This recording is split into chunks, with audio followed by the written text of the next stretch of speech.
Ada lagi? Ustaz, sebenarnya batas waktu sahur itu kapan sih, Ustaz? Sahur ya? Ya. Ini usul wiki. Ya nggak apa-apa. Jadi definisi saum itu kan adalah al-imsak. Ya, secara bahasa. Al-imsak.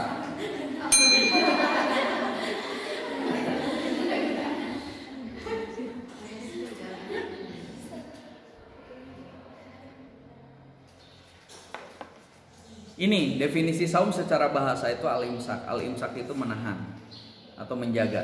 Inni nazartu lirrahmani sauma. Ya, dalam surat Maryam. Jadi Ibunda Maryam itu saat itu dia puasa tidak mau berbicara.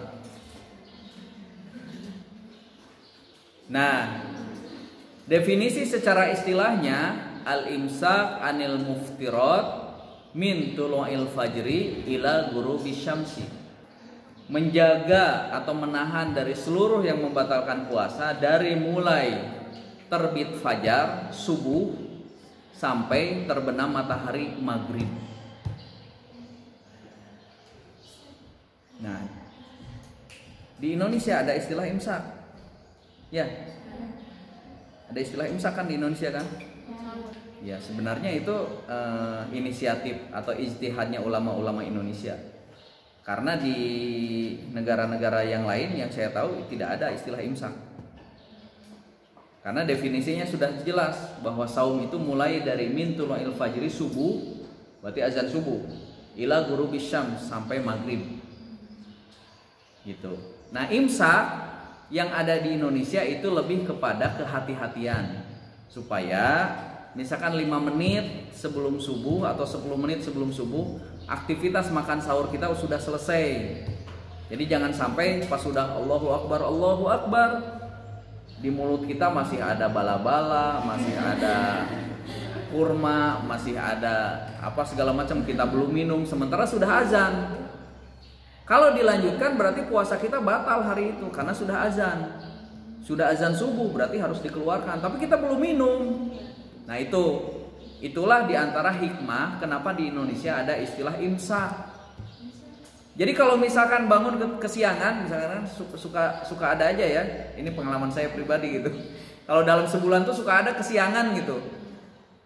Kalau misalkan bangun pas waktu imsak gitu, apakah kita tidak boleh sahur? Boleh. Gitu. Tapi sahurnya yang simpel, yang cukup untuk 10 menit itu. Kalau misalkan kita bangun udah imsak gitu kan waktu imsak tuh biasanya 10 menit sebelum azan ya, kurang lebih ya. Tapi kita pingin masaknya yang pepes ikan, makannya pepes ikan, ya nggak akan keburu. Kalau waktunya segitu cukup minum air, terus yang simpel-simpel misalkan ada kurma, ada apa, selesai berarti pas azan kita sudah selesai. Gitu. Begitu ya. Jadi kalau misalkan sudah azan itu sudah tidak boleh, berarti batal puasa kita. Ada alasan, Ustaz kan azannya belum selesai. Itu dari mana dalilnya? Ya mudahnya gini logikanya, kalau misalkan kita buka puasa, nunggu azan selesai nggak baru kita buka? Enggak kan? Allahu Akbar, kita langsung sudah minum, ada kolak, ada cendol, ada apa segala macam sudah kita konsumsi, ada seblak dan lain sebagainya. Kan tidak nunggu azan maghrib selesai kan? Pas azan itu berarti sudah masuk waktu. Begitupun ketika sahur, ketika azan berkumandang azan subuh berarti harus di stop aktivitas kita makan sahur. Makanya di Indonesia ijtihad para ulama ada istilah imsak gitu kan, terus pakai serina gitu kan. Itu untuk kehati-hatian, tapi bukan berarti itu kita sudah tidak boleh. Artinya jaga-jaga sebentar lagi mau subuh. Kalau yang masih ngobrol-ngobrol santai-santai segera selesaikan sahurnya. Kalau yang belum minum segera minum.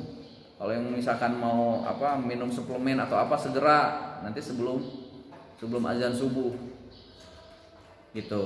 Jadi dari definisi itu ya, maka kita bisa ambil kesimpulan bahwa mulai saum itu adalah azan subuh. Azan subuh. Makanya jangan sampai nanti aja nunggu azan yang di sana kan belum azan. Nah itu juga hati-hati ya. Atau kalau maghrib cari azan yang paling cepat. Pas sahur nyari azan yang paling telat. Bisa jadi dia kesiangan sholat azan subuhnya gitu kan. Kan saya dengar kalau subuh tuh yang di sana sudah azan, yang di sana udah selesai azannya, misalnya ada di masjid yang lain ini baru mulai azan. Ya kan? Kan kedengaran seperti itu. Nah, itu makanya adanya kehati-hatian ketika Ramadan. Ya, karena Ramadan mah kaitannya dengan puasa. Kalau sahur tadi usahakan jangan mepet-mepet. Ya, pas azan baru kita berhenti. Makanya ada istilah imsak itu kalau di Indonesia. Jadi 5 menit sebelum azan subuh kita sudah selesai. Nah kalau maghrib sebaliknya, kita tunggu dulu semenit 2 menit sampai yakin sudah masuk maghrib. Jangan sampai bangun tidur gitu, misalkan habis asarnya ketiduran, baru 5:30 misalkan HP-nya nyala aplikasi azan. Pas bangun masih belum terlalu sadar 100%, tiba-tiba dia minum sudah maghrib katanya kan. Padahal belum. Ya batal saumnya. Atau misalkan 1 menit sebelum azan dia sudah berbuka, padahal belum azan, belum maghrib maksudnya, ya belum azan maghrib, berarti puasanya batal hari itu.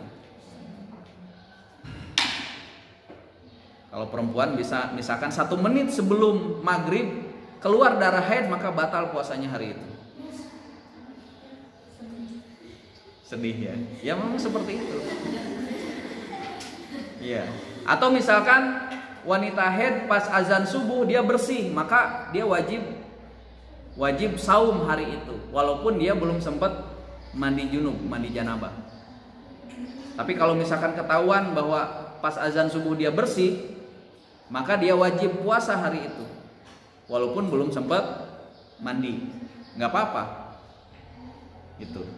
Makanya itu patokannya adalah azan sahur berarti mulai saum itu azan subuh sampai azan maghrib. Seperti itu ya. Berarti Ustaz walaupun mau azannya jauh mau dekat, kalau ketika azan berarti udah selesai gitu itunya. Ya, patokannya sebenarnya masjid yang terdekat. Gitu. Masjid yang terdekat patokannya. Kalau di sini berarti patokannya ya ini Masjid Suwini. Gitu. Karena nanti ya kalau ini kan satu daerah ya, makanya kan di dalam jadwal sholat itu biasanya masing-masing kabupaten itu kan suka ada selisih ya, 2 menit 3 menit berbeda-beda. Makanya ada pertanyaan, Ustaz, saya lagi nonton TV, di TV sudah azan, ngikutin yang mana Ustaz? Gitu.